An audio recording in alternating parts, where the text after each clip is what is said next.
ಸರ್ಕಾರಕ್ಕೆ ಒಂದು ತಿಂಗಳು ತುಂಬುತ್ತಾ ಇದ್ದಂತೆ ಸಿಎಂ ಖುದ್ದು ಫೀಲ್ಡ್ಗಿಳಿದಿದ್ದಾರೆ. ಪತ್ನಿ ಸೋದರನೊಟ್ಟಿಗೆ ಪಕ್ಷದ ವರಿಷ್ಠರ ಭೇಟಿ ಮಾಡಿರುವಂತಹ ಡಿಕೆ ಶಿವಕುಮಾರ್ ಅಲ್ಲಿ ಚರ್ಚೆ ಮಾಡಿದ್ದೇನು ಹಾಗಾದ್ರೆ ಅನ್ನೋದು ಈಗ ದೊಡ್ಡ ಯಕ್ಷ ಪ್ರಶ್ನೆ ಆಗ್ತಾ ಇದೆ. ಸಂಪುಟ ಪುನರಚನೆ ಅನ್ನೋದು ಸಿಎಂ ಅವರನ್ನ ಹೈರಾಣಾಗಿಸಿದೆ ಅನ್ನೋ ಮಾತುಗಳು ಕೂಡ ಈ ಸಂದರ್ಭದಲ್ಲಿ ಕೇಳಿ ಬರ್ತಾ ಇದೆ. ಹೀಗಾಗಿಯೇ ಎಐಸಿಸಿ ಅಧ್ಯಕ್ಷರ ಭೇಟಿ ಮಾಡಿ ಈ ಚಕ್ರವ್ಯೂಹದಿಂದ ಪಾರ್ ಮಾಡಿ ಅಂತ ಅಲವತ್ಕೊಂಡಿದ್ದಾರೆ ಎನ್ನುವಂತ ಸದ್ದು ಸುದ್ದಿ ಆಗ್ತಾ ಇದೆ. ಆ ಎಲ್ಲದರ ಬಗ್ಗೆ ಒಂದು ರಿಪೋರ್ಟ್ ಇದೆ, ಮೊದಲು ನೋಡ್ಕೊಂಡು ಬರೋಣ.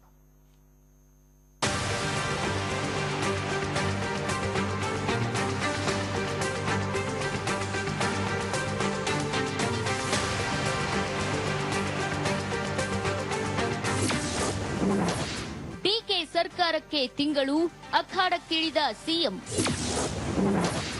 ಒಂದು ಭೇಟಿ, 108 ಗುಟ್ಟಿನ ಒಳಮರ್ಮವೇನು? ಸಿದ್ದರಾಮಯ್ಯರಿಂದ ತೆರವಾದ ಸ್ಥಾನ ಅಲಂಕರಿಸಿ ಡಿಕೆ ಶಿವಕುಮಾರ್ ಒಂದು ತಿಂಗಳೇ ಉರುಳಿ ಹೋಗಿದೆ. ತಪಸ್ಸಿಗೆ ಫಲ ಸಿಗುತ್ತೆ, ಪರಿಶ್ರಮಕ್ಕೆ ತಕ್ಕ ಕೂಲಿ ಸಿಕ್ಕೇ ಸಿಗುತ್ತೆ.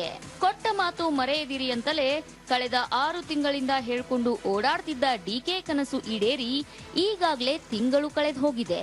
ಹಾಗ್ ನೋಡಿದ್ರೆ ಅಧಿಕಾರ ಸಿಗೋವರೆಗೂ ಒಂದು ಲೆಕ್ಕ, ಸಿಕ್ಕ ಮೇಲೆ ಮತ್ತೊಂದು ಲೆಕ್ಕ ಅನ್ನೋ ಮಾತಿದೆ. ಸರ್ಕಾರ ನಡೆಸೋ ಹೊಣೆಗಾರಿಕೆ ನಿಜಕ್ಕೂ ಹೂವಿನ ಹಾಸಿದ್ದಂತಲ್ಲ, ಬದಲಿಗೆ ಅದು ಕಲ್ಲು ಮುಳ್ಳಿನ ಹಾದಿ ಅನ್ನೋ ಸತ್ಯದ ಅರಿವು ಡಿಕೆಶಿಗೂ ಆಗಿದೆ ಅನ್ನೋ ಮಾತುಗಳಿವೆ. ಹಾಗ್ ನೋಡಿದ್ರೆ ಸಂಪುಟಗಳ ಅವಿಭಾಜ್ಯವಾಗಿ ಹೊಣೆ ನಿಭಾಯಿಸಿದ ಅನುಭವ ಬೇರೆಯವರಿಗೆ ಹೋಲಿಸಿದ್ರೆ ಡಿಕೆಶಿಗೆ ಅತ್ಯಂತ ಸಣ್ಣ ವಯಸ್ಸಿಗೆ ಸಿಕ್ಕಿದ್ದು ಸುಳ್ಳಲ್ಲ. ಆದ್ರೆ ಬೇರೆಯವರ ಸಾರಥ್ಯದಲ್ಲಿ ಸಚಿವನಾಗಿರೋದಕ್ಕೂ ತಾವೇ ಖುದ್ದು ಕ್ಯಾಪ್ಟನ್ ಆಗಿದ್ಕೊಂಡು ತಂಡವನ್ನ ಮುನ್ನಡೆಸೋದಕ್ಕೂ ಅಜಗಜಾಂತರ ವ್ಯತ್ಯಾಸವಿರುತ್ತೆ. ಈ ಸತ್ಯದ ಸ್ಪಷ್ಟ ಪರಿಚಯ ಈಗಾಗಲೇ ಡಿಕೆಶಿಗೂ ಆದಂತಿವೆ ಅಂತಿದ್ದಾರೆ ಅವರ ಆಪ್ತರು.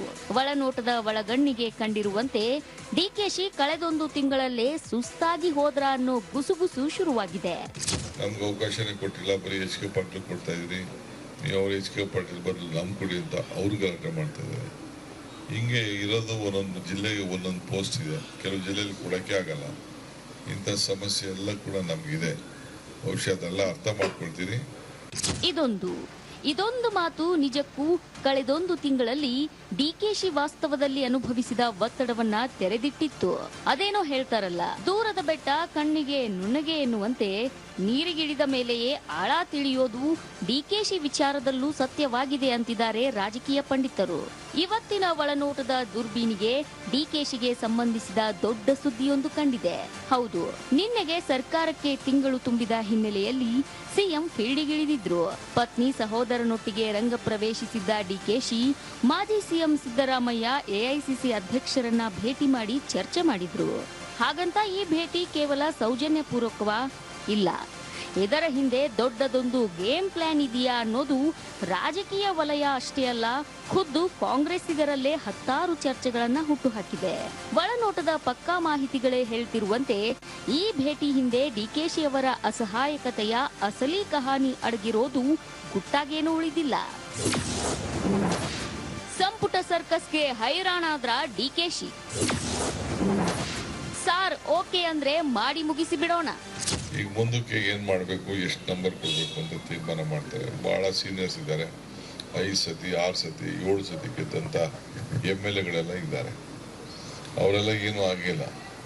ಈಗ ನೀವು ನೋಡಿದಿರಲ್ಲ, ದೊಡ್ಡ ಸೀನಿಯರ್ಸು ಎಷ್ಟೋ ಜನಕ್ಕೆ ನಾವಿನ್ನ ಕಂಪ್ಲೀಟ್ ಮಾಡಕ್ಕೆ ಆಗಿಲ್ಲ. ಕೇಳಿದ್ರಲ್ಲ, ಅವತ್ತು ನಿಜಕ್ಕೂ ಡಿಕೆಶಿ ತಮ್ಮ ಮನದ ಮಾತುಗಳನ್ನ ಮುಕ್ತವಾಗಿ ತೆರೆದಿಟ್ಟಿದ್ರು. ನಿತ್ಯ ಹೀಗೆ ಬಂದು ನಮ್ಮವರನ್ನ ಮಂತ್ರಿ ಮಾಡಿ ನನ್ನನ್ನ ಕ್ಯಾಬಿನೆಟ್ಗೆ ಸೇರಿಸಿಕೊಳ್ಳಿ ಅಂತ ದುಂಬಾಲು ಬಿದ್ದೋರಿಂದ ಡಿಕೆ ಸುಸ್ತಾಗಿ ಹೋಗಿದ್ರು.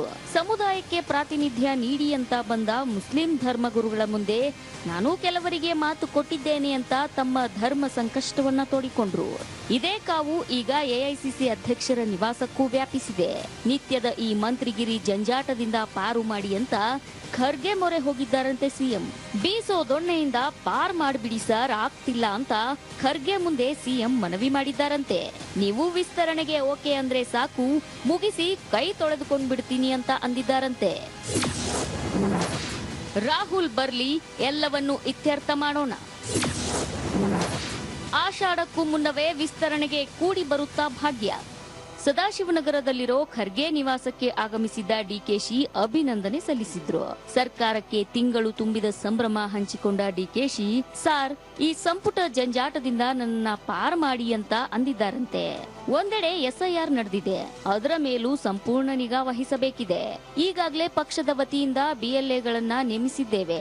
ಇನ್ನೊಂದೆಡೆ ಜಿಬಿಎ ಚುನಾವಣೆಗೆ ಸಜ್ಜಾಗಬೇಕಿದೆ. ಇಂಥ ಹೊತ್ತಲ್ಲೇ ನಿತ್ಯ ಈ ಸಂಪುಟ ಸೇರೋರ ಒತ್ತಡ ನನ್ನಿಂದ ತಡೆದುಕೊಳ್ಳಲಾಗ್ತಿಲ್ಲ ಸಾರ್ ಅಂತ ಅಲವತ್ತುಕೊಂಡಿದ್ದಾರಂತೆ. ಸಿಎಂ ಪರಿಸ್ಥಿತಿ ಗಮನಿಸಿದ ಖರ್ಗೆ ಸಾಹೇಬ್ರು, ಆಯ್ತು ಬಿಡಿ, ವಿದೇಶದಿಂದ ರಾಹುಲ್ ಬರ್ಲಿ, ಎಲ್ರೂ ಕೂತು ಇತ್ಯರ್ಥ ಮಾಡೋಣ ಅಂದಿದ್ದಾರಂತೆ. ಒಳನೋಟಕ್ಕಿರೋ ಪಕ್ಕಾ ಮಾಹಿತಿಯಂತೆ ಆಷಾಢಕ್ಕೂ ಮುನ್ನವೇ ಸಂಪುಟ ವಿಸ್ತರಣೆ ಮಾಡೋ ಇರಾದೆ ಡಿಕೆಶಿಗಿದೆಯಂತೆ. ಜುಲೈ 8ಕ್ಕೆ ದೆಹಲಿಗೆ ಹಾರ್ತಾರ ಡಿಕೆಶಿ. ಹೊಸ ಹಳೆ ಸಮ್ಮಿಶ್ರ ಸಂಪುಟ ಸಾಧ್ಯತೆ.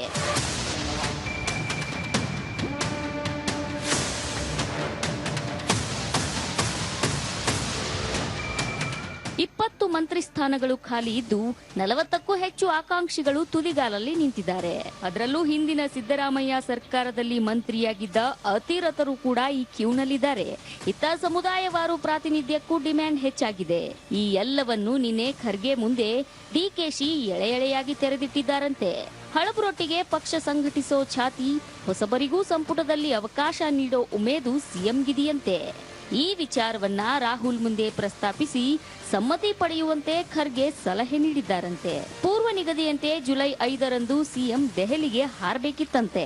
ಆದ್ರೆ ರಾಹುಲ್ ವಿದೇಶ ಪ್ರವಾಸ 3 ದಿನ ಹೆಚ್ಚುವರಿಯಾಗಿ ಮುಂದುವರಿಯಲಿದ್ದು, ಜುಲೈ 8ರಂದು ಡಿಕೆಶಿ ರಾಜಧಾನಿ ವಿಮಾನ ಹತ್ತೋ ಸಾಧ್ಯತೆಗಳಿವೆ. 9ಕ್ಕೆ ಫಾರಿನ್ನಿಂದ ಬರೋ ರಾಹುಲ್ ಜೊತೆ ಸಮಾಲೋಚಿಸಿ ಸಮ್ಮತಿ ಕೊಡಿಸುವಂತೆ ಖರ್ಗೆ ಮುಂದೆ ಸಿಎಂ ಭಿನ್ನಹಿಸಿಕೊಂಡಿದ್ದಾರಂತೆ. ಹಾಗಿದ್ರೆ ಸಂಪುಟ ಸೇರೋರು ಯಾರೆಲ್ಲ ಅನ್ನೋದು ಈಗಿರುವ ದೊಡ್ಡ ಪ್ರಶ್ನೆಯಾಗಿದೆ.